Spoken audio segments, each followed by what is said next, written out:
Hello friends, pure success study 91 के YouTube channel में मैं अंकित वर्मा आप सभी का स्वागत करता हूं। फ्रेंड्स, आज हम बात करने वाले हैं हिंदी वर्णमाला का मोस्ट इम्पॉर्टेंट क्वेश्चंस, जिसमें कि ये हमारा पार्ट 4 है।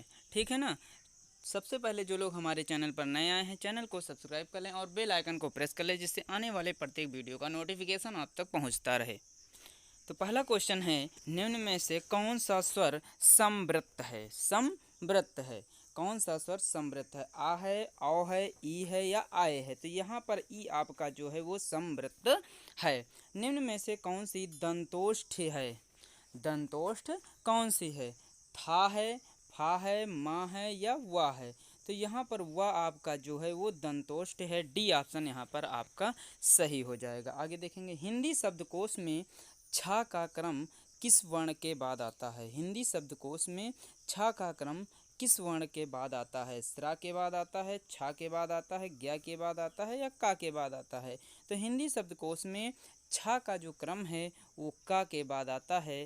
डी ऑप्शन यहाँ पर आपका सही हो जाएगा। आगे देखेंगे, प्रयत्न के आधार पर ला किस प्रकार की ध्वनि है? प्रयत्न के आधार पर ला किस प्रकार की ध्वनि है? प्रकंपित है, पार्श्विक है, संघर्षी है या उच्छिष्ट व्यंजन है? तो यहाँ पर ला जो आपकी है वो आपकी पार्श्विक है। बी ऑप्शन जो होगा वो वहाँ पर सही हो जाएगा। ठीक है ना। अब आगे देखेंगे, निम्न में से महाप्राण वर्ण है? महाप्राण वर्ण है, यहाँ पर जो होगा वो आपका चा होगा। क्या होगा? चा होगा। तो महाप्राण वर्ण कौन सा है? तो महाप्राण अगर वर्ण की बात की जाए तो प्रत्येक वर्ग का दूसरा और चौथा वर्ण और तीनों सा और हा जो होते हैं ये सब महाप्राण के अंतर्गत आते हैं। तो यहाँ पर देखिएगा, जो तीनों का आएगा नहीं, वह आएगा नहीं। चा पहला वर्ण है, तो यहाँ पर था आपका प्रत्येक वर्ग का, ता वर्ग का दूसरा वर्ण है, इसलिए यहाँ पर ये महाप्राण वर्ण कहलाएगा। आगे देखेंगे, निम्न में से अर्धस्वर कहलाता है? अर्धस्वर कहलाता है, कौन सा कहलाता है? माँ कहलाता है, रा कहलाता है, या कहलाता है या ला कहलाता है? तो अर्धस्वर जो है यहाँ पर या और वा दो होते हैं, तो यहाँ पर या जो है वो सी ऑप्शन आपका सही हो जाएगा। आगे देखेंगे, हिंदी शब्दकोश में अन व आहा किस वर्ण के साथ आता है? हिंदी शब्दकोश में अन और आहा किस वर्ण के बाद आता? औ के बाद, आ के बाद, आहा के बाद या आ के बाद? तो हिंदी का अन व आहा जो हैं वो आ के साथ में आते हैं। यहाँ पर डी ऑप्शन जो होगा वो आपका सही हो जाएगा। आगे देखेंगे, इनमें से कौन सा वर्ण स्पर्श व्यंजन नहीं है? कौन सा वर्ण स्पर्श व्यंजन नहीं है? का नहीं है, चा नहीं है, टा नहीं है या नहीं है? तो कौन सा स्पर्श व्यंजन नहीं है? तो यहाँ पर या जो है वो स्पर्श व्यंजन नहीं है। डी ऑप्शन आपका सही हो जाएगा। या रा लावा जो होते हैं वो आपके अंतस्थ व्यंजन कहलाते हैं। आगे देखेंगे हम, छा वर्ण किसके योग से बना है? छा वर्ण जो है वो किसके योग से बना है? का धनसा के, गा धनसा के या का धनछा के या का धनसा के? तो यहाँ पर छा वर्ण जो है वो का धनसा के योग से बना है। ये ऑप्शन जो होगा यहाँ पर आपका सही हो जाएगा। आगे देखेंगे, निम्न से कौन व्यंजन अल्प प्राण है? तो अल्प प्राण की अगर बात की जाए तो प्रत्येक वर्ग का पहला और तीसरा और पांचवा वर्ण और जितने भी अंतस्थ व्यंजन या रा लावा होते हैं, या रा ला और वा जो होते हैं ये आपके अंतस्थ व्यंजन कहलाते हैं।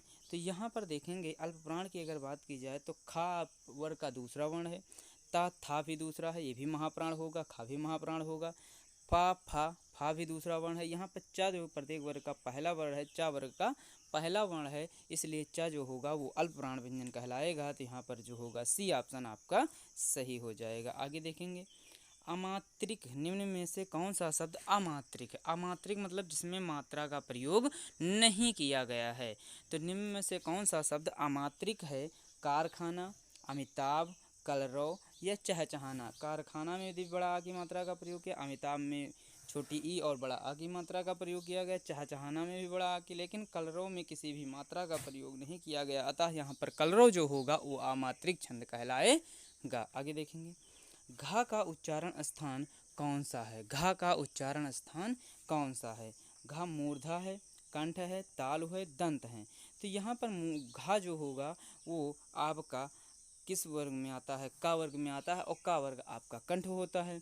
तो यहाँ पर कंठ होगा, बी ऑप्शन आपका सही हो जाएगा। आगे देखें, निम्न में से दंतव्य वर्ण है, निम्न में से दंतव्य वर्ण है, या है, चा है, वो है, ता है। तो दंतव्य वर्ण जो है वो ता आता है, डी ऑप्शन जो होगा यहाँ पर आपका सही हो जाएगा। हिंदी के जिन वर्णों का उच्चारण करते समय केवल श्वास का प्रयोग किया जाए उन वर्णों को कहते हैं, केवल श्वास का प्रयोग किया जाए उन वर्णों को क्या कहते हैं? अघोष कहते हैं, सघोष कहते हैं, अल्पप्राण कहते हैं या महाप्राण कहते हैं।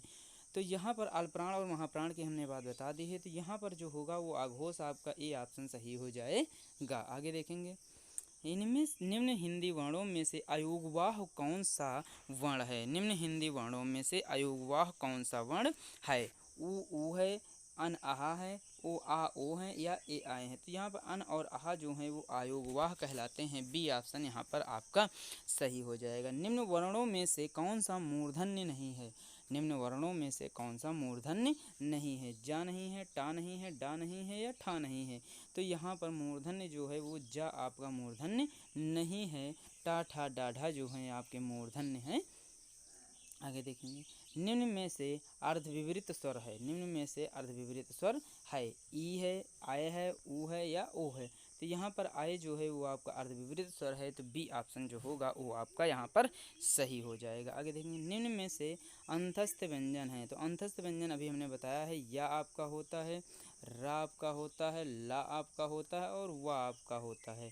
या रा अलावा आपके अंतस्थ व्यंजन होते हैं, तो यहाँ पर ला जो होगा वो आपका अंतस्थ व्यंजन कहलाता है, ए ऑप्शन यहाँ पर आपका सही हो जाएगा। आगे देखेंगे, अयोगवाह कहा जाता है, अयोगवाह कहा जाता है, तो अयोगवाह किसको कहा जाता है ये आप बताएंगे। तो अयोगवाह संयुक्त व्यंजन को, अल्पप्राण को, विसर्ग को या महाप्राण को। तो अन और आहा आयोगवाह दो व्यंजन होते हैं, इन्हें विसर्ग को कहा जाता है, सी ऑप्शन जो होगा वो आपका सही हो जाएगा। इनमें से कौन सा स्वर कंठ तालव्य है? कौन सा स्वर कंठ तालव्य है? ई है, आ है, औ है या ए है? ए आए जो है वो आपका कंठ तालव्य है, तो डी ऑप्शन जो होगा वो आपका सही हो जाएगा। आगे देखेंगे, पुल्त स्वर कौन सा है? पुल्त स्वर कौन सा है? ओम, ओम, ओम, आम। यहाँ पुलुत स्वर की अगर बात की जाए तो पुलुत स्वर जो होते हैं बोलने में अधिक समय लगता है, ओम। तो यहाँ पर जो ओम जो होगा वो आपका पुलुत स्वर के अंतर्गत आएगा, ए ऑप्शन जो होगा वो आपका सही हो जाएगा। निम्न में से कौन सा संयुक्त स्वर नहीं है? आय नहीं है, ए नहीं है, ओ नहीं या औ नहीं। तो यहाँ पर संयुक्त स्वर अगर आपकी बात की जाए तो यहाँ पर जो हो जाएगा वो आपका सी ऑप्शन सही हो जाएगा, बड़ा ऊ जो है वो संयुक्त स्वर नहीं है। तो थैंक यू फ्रेंड्स, आज के लिए इतना ही। अब मिलते हैं आपको नेक्स्ट वीडियो में।